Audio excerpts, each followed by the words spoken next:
जो बारात है उसका जो दर्शन है वो बड़ा अद्भुत है। जस दूल्हा तस बनी बराता, सबके सब एकदम खड़े हो गए। शंकर जी से कहा प्रभु, बोले हाँ, बोले चल। वाहन कहां से लाए? दूल्हा तो किसी पे बैठता है, कोई घोड़ा वगैरह कुछ लाओ। एक भूत बोला कि बाबा, बोले हाँ, बोले घोड़ा वगैरह की कुछ व्यवस्था की जाए। बोले नहीं। बोले काय पे बैठोगे? बोले हमारा नंदी कब काम आएगा, हमारे हर काम में ये हमारे साथ रहता है और दूल्हा के समय पर हम ये ऐसा नहीं कर सकते। नंदी जी को बुलाया कि नंदी जी बड़े प्रसन्न। शंकर जी के जब बैठने का नंबर आया तो पहले तो आगे मुंह करके बैठे। बड़ा सुंदर कथा सुनाते हैं संत जन। पहले तो आगे मुंह करके बैठे, लेकिन जैसे ही पीछे मेरा भोला सब गाते हुए जा रहे थे तो पीछे शंकर जी देख रहे आगे आगे, कुछ नहीं पीछे। बड़ा सुंदर नृत्य चल रहा। शंकर जी बोले आगे देखने से क्या फायदा, पलट के देखो ना, दुनिया क्या देखे, अपने गणों को देखे। उल्टे बैठ गए। कमाल का दृश्य है। एक तो ऐसी भस्म लेप करके, ऐसा रूप, ऊपर से त्रिशूल डमरू, ऊपर से नंदी, नंदी में भी उल्टे। अब पीछे प्रेत भूत जो भी थे वो सब चल रहे हैं बड़े आनंद के साथ। इधर जैसे ही हिमाचल राज के नगर में सबसे पहले इंद्र पहुंचे, अपनी सवारी से उतरे और जैसे ही अपने सेवकों के सबके साथियों के साथ पहुंचे तो आपने देखा होगा, अब का तो मुझे पता नहीं ज्यादा है, मैंने पुराने छोटे पन में गांव में शादियां देखी हैं। तो पहले जब बारात आती थी तो गांव के बुजुर्ग को स्वागत करने के लिए जाया करते थे। वो पगड़ी अगड़ी बांध करके और 10-5 लोग गांव के बाहर ठंडा अंडा और वो शरबत और वो सब लेकर के जाते थे पिलाने के लिए। तो स्वागत के लिए कुछ विशेष व्यक्ति पगड़ी बांध करके, छड़ी लेकर के, बाप बढ़िया एकदम माला वाला डाल करके स्वागत के लिए नगर के बाहर। जैसे ही वो आए सामने से, इंद्र जैसे ही सवारी से उतर के आए, लोग देख करके खुश हो गए। वाह भाई वाह, कुछ भी सही। हिमाचल राज ने दूल्हा बड़ा सुंदर ढूंढा। क्या सुंदर दूल्हा, कितना सुंदर। जैसे ही इंद्र पास में आए, हाथ जोड़ के बोले दूल्हे सरकार आप ही हो, आप ही दूल्हे सरकार हैं। इंद्र बोला नहीं जी, मैं दूल्हा नहीं हूं। बोले फिर कौन है आप? बोले मैं तो दूल्हा का सेवक हूं। ओहो, बुढ़े तो नाचने लग गए।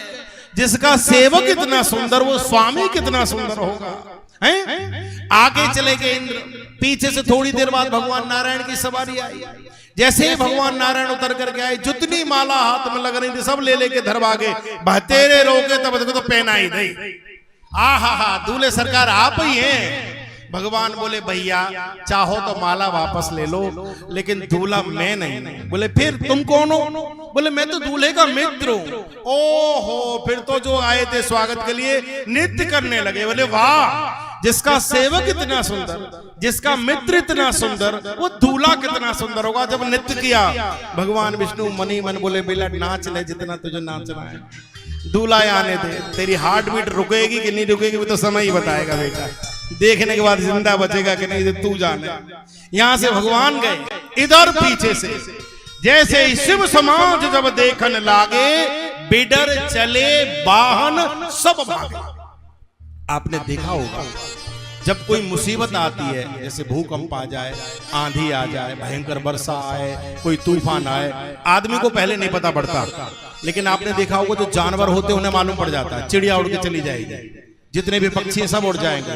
गाय भैंस अगर कहीं बाहर बंध रही है तो वो कूदने लगेगी, गोल गोल घूमने लगेगी, वो संकेत देती है मुझे खोल जल्दी, तूफान आने वाला है। तो इनको पहले पता चढ़ जाता है। अच्छा, ये सब वाहन पे गए थे स्वागत करने के लिए। कोई घोड़े पे बैठा था, कोई हाथी पे बैठा था, कोई रथ में बैठा था, ये सब गए थे। लेकिन जैसे ही भूतों के आगमन की खबर मिली, क्या हुआ? बोले शिव समाज जब देखने लागे तो बिडर चले वाहन सब भागे। वाहन धर भागे। घोड़े वाला घोड़े के ऊपर बैठा था, घोड़ा कब निकल के नीचे से भग गया उसे पता ही नहीं पड़ा। वो नीचे गिरा दलाम, तब मालूम पड़ा कि घोड़ा गायब।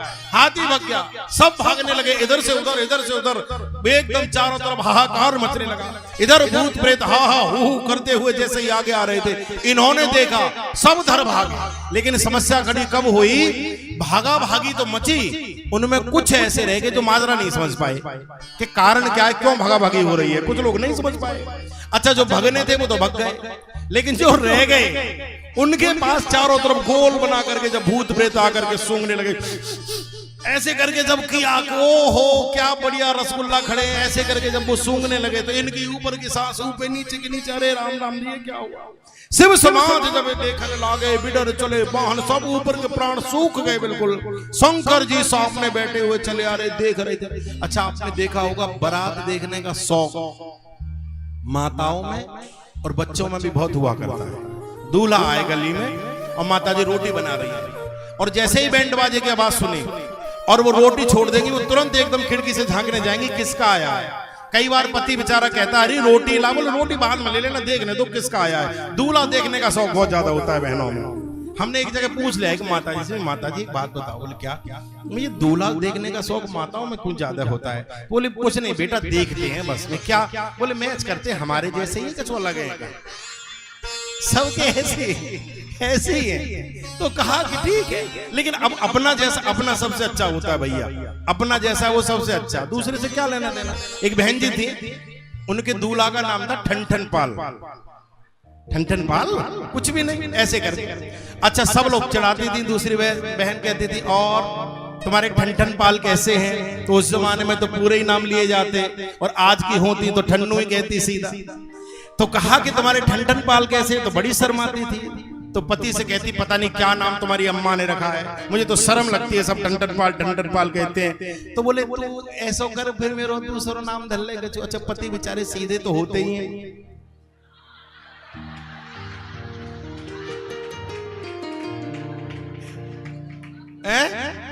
अरे राम राम। देखो भैया, हम तो अनुभव की बता रहे हैं। चाहे हमारा मान लो, चाहे हमारे पांडे जी का मान लो।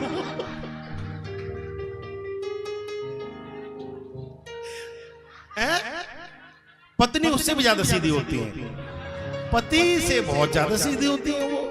पति कहाँ, पति तो वैसे भी ऐसा होता है। तो कहा कि नाम बदल लो। तो पति ने कहा कि ऐसा करो तो मेरा दूसरा कोई नाम रख लो। तो बोले हाँ मैं नाम रखूंगी। अब ये बेचारी बाहर जा रही थी, तो ये दूर से निकल के जा रही थी। एक बहन से पूछा, बहन जी? बोले हाँ। बोले आपका क्या नाम है? तो बोले लक्ष्मी नाम है मेरा। अब नाम लक्ष्मी और कंडे बीन रही थी वो। तो उसने कहा अरे राम राम, इसका नाम लक्ष्मी और गोबर उठाती फिर रही है, ये नाम ठीक नहीं, थोड़ी और आगे। तब तक एक व्यक्ति दिखे बड़े ठीक ठाक से। बोले भाई साहब क्या नाम है आपका? बोले जी हमारा नाम है धनपाल। रिक्शा खींच रहा था वो। तो उसने कहा अरे नाम धनपाल और रिक्शा खींच रहा है, भीख मांग रही है। एकदम लौट करके आ गई, जमी नहीं बात। तो पति ने पूछा नाम ढूंढाई? बोले ना कुछ नहीं, चुप रहो। अरे बोले बोलो। अरे कि चुप है जाओ। अरे बोले बता तो सही क्या नाम लाई है ढूंढ करके। बोले सब गड़बड़ है। बोले कैसे? बोले कंडा बीनत पाई लक्ष्मी और भीख मांगत देखे धनपाल और अमर सिंह से मरे पड़े हैं, अरे बने रहे मेरे ठनठन पाल। जैसे वैसे ही ठीक है।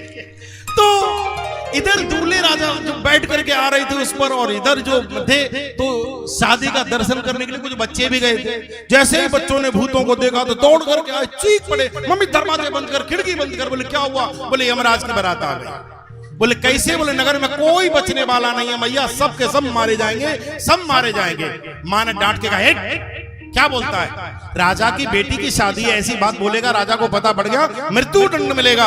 अरे बोले मैया मृत्यु दंड तब मिलेगा जब कोई जीवित बचेगा, ये किसी को जीवित नहीं छोड़ेंगे। यमराज की बारात आ गई, चारों तरफ हाहाकार मच गया, सब लोग भयंकर घबराए। अच्छा जो रह गए थे उनके पास में जो भूत प्रेत खड़े थे, उन्होंने पूछा धीरे से कहाँ है जन्माशा, कहाँ व्यवस्था है ठहरने की? बोले सरकार आइए। बारात को लेकर के आए, तब तक लक्ष्मी भगवान नारायण इंद्र इत्यादि जो भी थे सब खा चुके थे। इधर इनकी जब पलटन आई, पूरी बारात आई, लोगों में चर्चा हुई क्या करें। बोले एक काम करो। बोले क्या? बोले सबसे पहले दावत खिलाओ ना। अगर इनको दावत नहीं खिलाई तो पूरे नगर में डोलेंगे, नगर में घूमेंगे, न जाने किस किस को उठा उठा के खाने लग जाएंगे, जाने क्या क्या करेंगे, उत्पात करेंगे। एक काम करो। बोले क्या? बोले पहले इन्हें खिला दो दावत। सीधा हल्ला हुआ है भैया। बोले हाँ। बोले सब के सब बैठ जाओ, पंगत होगी। सब के सब बैठ गए, एकदम पंक्ति से सब लाइन लगा करके बैठ गए। पत्तल परोसना शुरू हुआ। साहब पत्तल लेकर के आए। हमने तो यहाँ तक संतों के शुरू से सुना है कि दो चार ने तो पत्तल ही खा ली, उसे पता ही नहीं कि पत्तल खाई जाएगी कि सामान खाया जाएगा। जैसे तैसे पत्तल बिछाना शुरू हुआ, इसको रखी, इसको रखी, इसको रखी, इसको रखी। हार्ट बीट तो परोसने वालों की वैसे ही बड़ी हुई थी। रखते गए, एक जगह पत्तल वाला रुक गया। दूर से एक व्यक्ति ने कहा हाँ भाई क्या हुआ, पत्तल क्यों नहीं परोसते हो, जल्दी करो देर हो रही है। तो वो चीख के बोला इधर से। बोले महाराज। बोले हाँ। बोले पत्थर परोसूं कैसे? बोले क्या हुआ? बोले जहां जो महाशय बैठे इनके सिर ही नहीं है। तो पत्तल को मुखहीन विपुल मुख काहू, इसके मुख ही नहीं है। अब जैसे ही कहा कि महाराज के गर्दन नहीं मुख नहीं, एकदम पेट में से आवाज आई, तुम तो रख दो, केवल रख दो, तुम्हें कुछ करने की जरूरत नहीं। कांप गया बेचारा, जैसे तैसे रखी, थोड़े और आगे बढ़े। अब एक बैठे थे, नारियल से सिर ही सिर लटक रहे थे पूरे शरीर पर। विपुल मुख काहू, बोला इनको पत्तल बोले चारों तरफ बिछा दे।